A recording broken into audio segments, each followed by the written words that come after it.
मृत्यु के बाद आत्मा का क्या होता है? क्या तेरहवीं तक मृतक की आत्मा घर पर ही रहती है? आखिर मृत्यु के 24 घंटे बाद ऐसा क्या होता है कि मृतक की आत्मा घर आती है? सबसे पहले मृत्यु से कुछ समय पहले इंसान के पैरों के नीचे से अर्थ सोल चक्र डिस्कनेक्ट हो जाते हैं। इसका मतलब ये है कि इंसान का धरती से कनेक्शन टूट जाता है और पैर ठंडे पड़ जाते हैं। मृत्यु से पहले इंसान को उसका पूरा जीवन जन्म से मृत्यु तक एक आभास के रूप में दिखाई देता है। विज्ञान के मुताबिक ये सारी चीजें 7 मिनट होती हैं। इसके बाद इंसान का दिमाग काम करना बंद कर देता है और अंत में इंसान अपनी सुनने की शक्ति भी खो देता है, जिसके बाद एस्ट्रोल को टूट जाता है, जो कि एक तरह का शरीर और आत्मा का कनेक्शन है, जिसके टूटने से आत्मा शरीर से मुक्त हो जाती है। काफी लंबे समय से शरीर में रहने के कारण आत्मा बॉडी को छोड़ने से मना कर देती है और फिर बॉडी में जाने की बहुत कोशिश करती है, लेकिन ऐसा नहीं हो पाता। ऐसा हमारे लिए किसी भी मृत्यु को स्वीकार करना मुश्किल होता है, वैसे ही आत्मा को किसी भी शरीर को छोड़ना बहुत मुश्किल होता है। शरीर छोड़ने के बाद आत्मा शरीर के 15 फीट ऊपर हवा में तैरती है और वह अपने परिजनों को रोता हुआ देखती है। हिंदू ग्रंथों के अनुसार मृत्यु के बाद रात के समय अंतिम संस्कार नहीं किया जाता। सुबह सूर्य देव की पहली किरण के बाद ही बॉडी को जलाया जाता है। अगर किसी व्यक्ति का अंतिम संस्कार रात को किया जाए तो उसकी आत्मा प्रेत योनि में प्रवेश करती है और इसके बाद वह सदा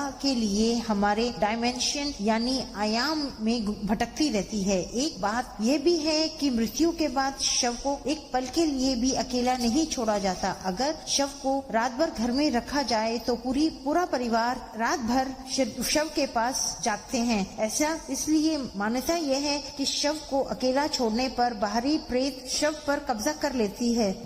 ग्रंथों के मुताबिक अंतिम समय में 2 यमदूत आते हैं और वो मरने वाले के साथ उनके कर्मों के आधार व्यवहार करते हैं। अगर मरने वाला अच्छा व्यक्ति है तो उसे शीघ्र ही मोक्ष मिलता है, लेकिन अगर वह पापी है तो यमदूत के टॉर्चर से तड़प कर मरते हैं। इसके बाद एक प्रकाश में गुफा से होते हुए यमदूत यमलोक लेकर जाते हैं। बाद में आग से लथपथ वैतरणी नदी पार करते हुए आत्मा को जाना पड़ता है। जिसने अच्छे कर्म किए हैं वह आसानी से इस नदी को पार कर लेता है, परंतु अगर वह पापी है तो उसे काफी पीड़ा सहनी पड़ती है। आत्मा को यमराज के सामने खड़ा कर दिया जाता है और चित्रगुप्त जी उस व्यक्ति के पाप और पुण्य का लेखा जोखा यमराज के सामने रखते हैं और इंसान के कर्म के आधार अनुसार उसे स्वर्ग या नरक भेजा जाता है। गरुड़ पुराण में बताया गया है कि कुल 36 प्रकार के नरक होते हैं जहाँ व्यक्ति को सजा दी जाती है। अगर कोई व्यक्ति सुसाइड करने का प्रयास करता है और प्राण त्यागता है तो उसे बहुत ज्यादा कठिनाइयाँ सहनी पड़ती हैं, क्योंकि उस इंसान ने समय से पहले ही अपने शरीर को त्याग दिया है। गरुड़ पुराण के अनुसार हमारे वास्तविक जीवन में किए गए कर्म हमें स्वर्ग और नरक का रास्ता दिखाते हैं। अगर कोई साधु है तो उसे मोक्ष की प्राप्ति तुरंत हो जाती है।